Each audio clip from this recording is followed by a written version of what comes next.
Hello everyone, welcome to my class. आज के topic में हम जनरल का क्वेश्चन नंबर 15 करेंगे डीके गोल से। चलिए बढ़ते हैं हमारे क्वेश्चन पे। पास journal entries for the following transaction. जो ट्रांजेक्शन है उनकी जर्नल एंट्रीज पास आउट करनी है। फर्स्ट ट्रांजेक्शन है provide depreciation on furniture ₹500 and on machinery ₹2000। Depreciation लगा है मशीनरी पे 2000 एंड फर्नीचर पे ₹500। तो डेप्रिसिएशन क्या होता है? Depreciation is a reduction in the value of an fix asset over a time. Depreciation हमारी फिक्स एसेट की वैल्यू को रिड्यूस करता है over a period of time. सिर्फ एक ऐसा फिक्स एसेट होता है जिसमें वैल्यू रिड्यूस नहीं होती, वो होती है लैंड एंड बिल्डिंग। तो इन दोनों की वैल्यू रिड्यूस हुई है। यहाँ पे मेरी फर्नीचर की वैल्यू कम हो गई, साथ ही साथ मेरे मशीनरी की वैल्यू कम हो गई। फर्नीचर की 500 से कम हुई, मशीनरी की 2000 से कम हुई। मशीनरी एंड फर्नीचर दोनों ही मेरे एसेट होते हैं और एसेट की वैल्यू रिड्यूस हो रही है। इट मीन्स इनको क्रेडिट साइड लिखा जाएगा। साथ ही साथ टोटल डेप्रिसिएशन कितना लगा है? 500 plus 2000 which is equals to 2500।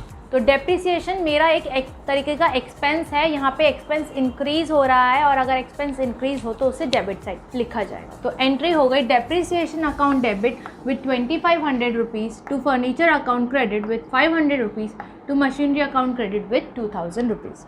Next entry पे चलते हैं। Received cash ₹1000 for bad debts return of last year. Bad debts क्या होता है? Bad debts amount that has become irrecoverable from debtors. वो अमाउंट जो मुझे डेटर से नहीं मिल सकती। एग्जाम्पल लेके समझाती हूँ। मैंने गुड्स सोल्ड करे थे मोहन को ऑन अ क्रेडिट बेसिस ₹50,000 के। तो 1 साल हो गया, मैंने उसे बार बार ट्राई करा कि वो मेरे पैसे दे दे, लेकिन वो नहीं दे पा रहा है। तो मैंने अब समझ लिया कि वो मेरे को पैसे नहीं दे सकता है। तो वो जो मोहन है, इस केस में जो मेरा डेटर है, वो बैड डेट्स में कन्वर्ट हो जाएगा कि अब मुझे इससे अमाउंट रिकवर नहीं हो सकता। बैड डेट्स बिजनेस के लिए एक एक्सपेंस कहलाता है और यहाँ बिजनेस में जो एक्सपेंस है वो इंक्रीज़ हो रहा है। अगर बैड डेट्स इंक्रीज़ होगा तो उसको हम डेबिट साइड लिखेंगे। लेकिन इस क्वेश्चन में बोला है कि जो पिछले साल का जो डेटर जो था वो मेरा, उसको मैंने बैड डेट्स में कन्वर्ट कर दिया था।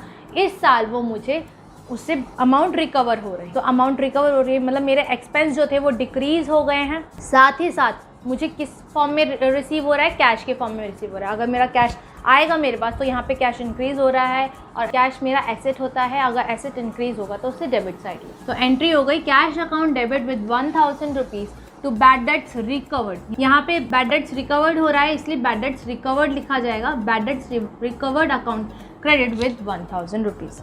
नेक्स्ट एंट्री पे चलते हैं। Ajay Singh was declared bankrupt. He own ₹2500 to us, nothing could be recovered from his estate. अब यहाँ पे जो अजय सिंह है उसने हमसे ₹2500 लिए थे, अब लेकिन वो बैंकक्रप्ट हो गया। बैंकक्रप्ट का मतलब वो बिल्कुल खाली हो गया, उसके पास ₹1 भी नहीं है। तो वो जो अजय सिंह है, जो मतलब एक्चुअल में मेरा डेटर है, वो कन्वर्ट हो जाएगा बैड डेट्स में। यहाँ पे बैड डेट इंक्रीज़ हो गए हैं और अजय सिंह कौन है? मेरा डेटर है, वो डिक्रीज़ हो गए। तो एंट्री हो गई बैड डेट्स अकाउंट, क्योंकि यहाँ पे मेरे एक्सपेंस इंक्रीज़ हो रहे हैं इसलिए मैं इसको डेबिट करूँगी।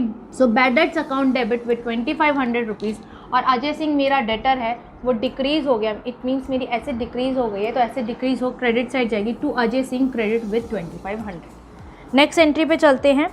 ₹20,000 for wages and 4,000 for salaries are outstanding. Outstanding का मैंने आपको बताया था। आउटस्टैंडिंग का मतलब होता है मैंने सर्विस ले ली है उनसे लेकिन अभी तक उनको पेमेंट नहीं करी है। इट मीन्स जो आउटस्टैंडिंग है वो मेरे लिए लाइबिलिटी है, अब मुझे उनको पेमेंट करनी बाकी है। यहाँ पे मेरी 20,000 से साथ ही साथ 4,000 से मेरी लाइबिलिटी इंक्रीज़ हो रही है। अगर लाइबिलिटी इंक्रीज़ होगी तो उन्हें डेबिट साइड लिखा जाएगा। और ये जो है मेरी सैलरी एंड वेजेस दोनों ही मेरे एक्सपेंस होते हैं और यहाँ पे एक्सपेंस इंक्रीज़ हो रहे हैं। अगर एक्सपेंस इंक्रीज़ होंगे तो उन्हें डेबिट साइड लिखा जाएगा। तो एंट्री हो गई wages account debit with ₹20,000, salaries account debit with ₹4,000। अभी मैंने पेमेंट नहीं करी है, मेरे को पेमेंट करनी है, इसलिए ये मेरे लिए लाइबिलिटी है। और लाइबिलिटी कैसे लिखी जाएगी? Outstanding wages. आउटस्टैंडिंग के साथ वो वर्ड लिखा जाएगा जो अभी ड्यू है। Outstanding wages account credit with ₹20,000 to outstanding salary account credit with ₹4,000। Next entry पे चलते हैं। Purchase furniture for 6,000 for the proprietor and paid the amount by cheque. Furniture purchase करा है प्रोप्राइटर ने और उसने चेक से पेमेंट करी है।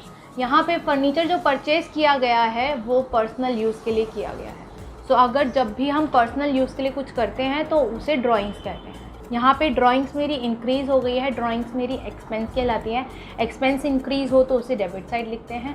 और यहाँ पे जो पेमेंट करी गई है वो चेक के थ्रू करी गई है, इट मीन्स मेरा बैंक बैलेंस डिक्रीज़ हो गया है। बैंक मेरा एसेट कहलाता है, अगर वो डिक्रीज़ हो तो उसे क्रेडिट साइड लिखा जाएगा।